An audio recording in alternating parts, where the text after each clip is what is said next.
Namaste, Jai Bharat. What really makes a country rich, strong, etc. But before that,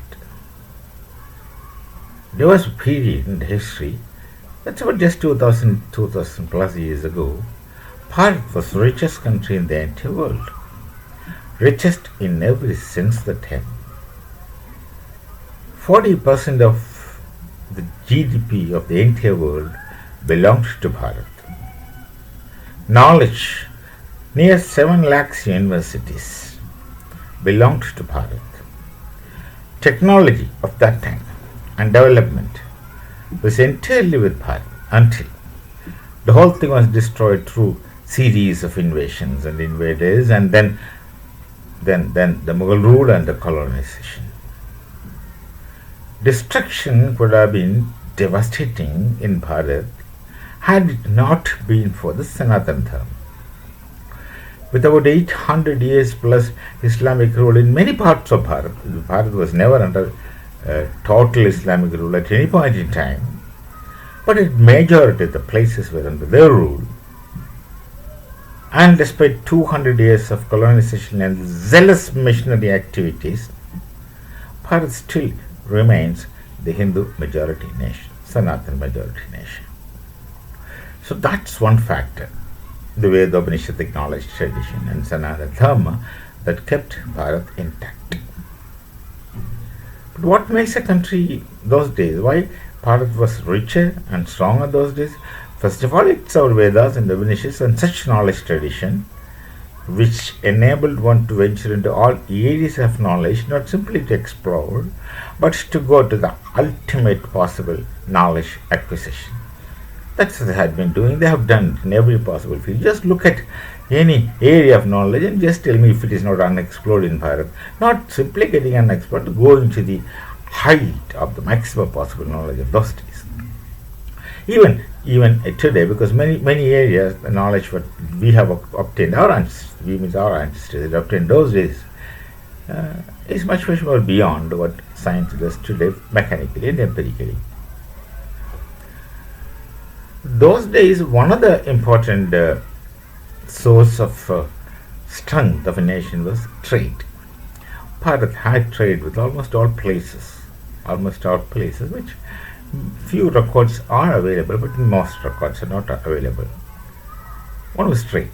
There were trade connections that Bharat had with all over the world, and that's how people from all over the world came to learn in Bharat, in all these near 7 lakhs universities. We used to call them as Gurukulas. Some of them were smaller, some of them were very big, but the smaller Gurukulas were more significant because they were of hyper specialization. So less number of students, but super specializations, hyper specializations, etc. used to take place. Present day, these days, what is a source of a strength of a nation? Of course, economic strength. And of course, trade. Trade, of course, is there, as it was there then, and it is still the same case. As far as trade is concerned, trade is important to any nation. But more than that, these days we have these MNC companies, the multinational companies, corporate develops. Corporates we can see as another area, modern version of trade. Trade is not simply traveling, buying and selling from this place to that place. Trade is much beyond that. It also includes production. It also includes marketing. It also includes obtaining markets. It also includes controlling and containing and dominating market. All these things are there. So these days, if you speak in a reductionistic term, it's the multinational companies which decides the future of any society, any nation. There was a time in the past that the multinational companies, the corporates, were only in Europe mostly Europe. So they had the domination of the world trade. But then suddenly China comes up. These Chinese are very innovative and hardworking kind of people. I don't think they could be called as lazy. They are not lazy. They are hardworking and also innovative. They have good mind and good brains. They basically under the Bharatiya Sanskriti, through Buddhism. Of course, the communism was destroyed at a great level, but communism was also given them some kind of discipline which is necessary and needed for the development of any nation. That kind of discipline. which democracy lacks. So suddenly China came up, and China is continuously and constantly making impact. The MNCs started shifting to China one by one to a large extent. So China becomes a formidable power. This Europe don't want. Europeans are very small-minded people. Let me say, I can't help saying, they're not that broad-minded people. They're small-minded when it comes to them near. They are that broad-minded. They pretend and show to be broad-minded. They show to be civilized, but then it's not really the case, and we know it. So they wouldn't want someone else to develop. They wouldn't want their bread to be taken from their hands. If they call these things as natural, but we don't call it as natural, that's what makes me say that they are small-minded people. They say only live and let live, but they don't practice it. So they don't want, they wanted to isolate China slowly. They were doing, but it's difficult to isolate China that way. China did develop and continue so. Then off late, it's only off late, just 10 years before, Bharat started developing. Bharat had the potential to develop even long before, but we didn't have much of nationalist leaders who loved this land. That only happens now, the last 10 years only. Then this development caught up very fast pace, quick pace. And the people, you see, this people psychology, people of Bharat, they stand by such things. In spite of the continuous efforts of destabilizing this nation, fragmenting the nation. When Bharat started developing in a much faster pace and much faster way than these people could have ever imagined, then the MNCs found it difficult to look at it that way. Now there are groups, vested interest people. Let me just say it in one word only, the vested interest people somehow want to deter the development of Bharat. And then one of the instruments they created then was the Hindenburg research. And through Hindenburg research, this is what I make me say that the very small-minded people of fake propaganda, fake news, they have targeted Adani. Many multinationals started developing in Bharat. Adani becomes most powerful and most successful in this endeavor. He had gone to some 200 billion,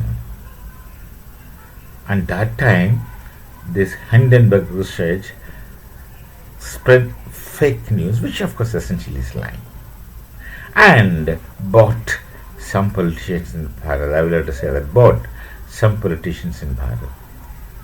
They, many times you must have seen, we have seen many times on the media that they have explicitly taken the name of Adani. Adani is from Rajkot, if I am not wrong.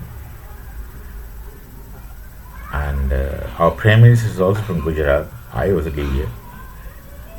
So they were trying to create an unholy connection between Prime Minister and these corporates. Many corporates are from Gujarat. Ambani also, Adani also, Tata also. So these kind of unholy alliances, they started speculating and spreading. I live here, I see things nearer or more than what you can think of. These kind of lies were spread, and suddenly his share fell. This attack, but then the roots of our corporates are in the minds of people, and that could not be shaken so badly. They were successful in the beginning. They could easily buy our politicians, some of them. They could always, they continue speaking against our corporates, taking names of our corporates shamelessly and foolishly, of course foolishly in capital letters, which everyone understands instantly. Then the latest news these days, 2 days I suppose, the Hindenburg research is getting closed down, it's already got closed down. They were very unsuccessful in their mission to destabilize Bharat. Now, politically many other things used to happen, the deep state kind of things used to happen. They try to create caste distinction in our society. They try to destroy our elections. They try to create unrest in the neighboring nations. I need not say you know it. Neighboring nations, they try to create imbalances in our nation from the neighboring nations as well as from within. But none of them did succeed significantly. Disturbances are there. The mosquitoes keep biting us, but they are there. But we know we'll overcome. But after the Hindenburg got closed down, it was Hindenburg research. Just see how many people work for them. That I'm leaving the open question to you. After that, Adani again went back to 200 million, and of course, his market went up by 5%. But these people, they don't want Bharat to be strong. Not that they particularly hate people of Bharat, but that is the nature of the strong nations. That's the nature of this corporate corporate-led controlled nations. That is what I say. They have much smaller minds. We would have never done so. We would not do so. As I used to always say, we don't proact. We react out of helplessness. So, let's pray for our nation today that if the nation is strong, when our nation is strong, of course our strength actually comes from our togetherness and oneness. But our oneness is not visible to people. It's apparently not one in their eyes, but we know how united Bharat is. There is something that unites Bharat which others don't have. That is a Sanskriti. Don't translate Sanskriti into culture. I've already told you, Sanskrit is entirely different and much beyond the concept of culture. So, we are still there. And let's pray that we will again be Vishwaguru in time. And this is not to dominate others. This is not to make others do in our manner, our ways. This is just to advise them, guide the world. That's perhaps the nature wants for us, to guide the world, not to rule the world. We never wanted to rule anyone. That's why many people try to rule us and failed. We meet again with some other thought. Till then, Namaste, Jai Bharat, Jai Shri Ram.